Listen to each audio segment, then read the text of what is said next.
அது மாத்திரமல்ல, அந்த ஆதியாகமம் 1ஆம் அதிகாரத்தில் 28 சொல்லுது, வானத்தின்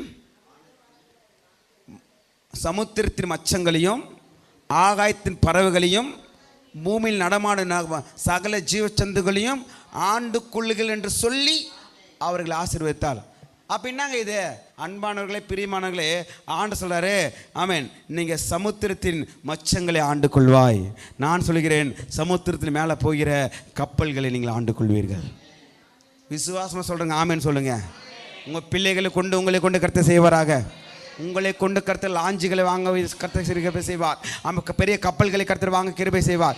பெரிய போட்டுகளை கர்த்தர் வாங்க செய்வார். பெரிய வலைகளை கர்த்தர் வாங்க செய்வார். பெரிய பெரிய மீன்களை பிடிக்க கர்த்தர் கிருபை செய்வாராக.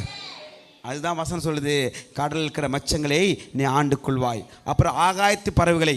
ஆகாயத்து பறவைனா, இப்போ 2 நாள் முன்னாடி ஒரு ஃப்ளைட்டு திருச்சியிலேருந்து கிளம்பி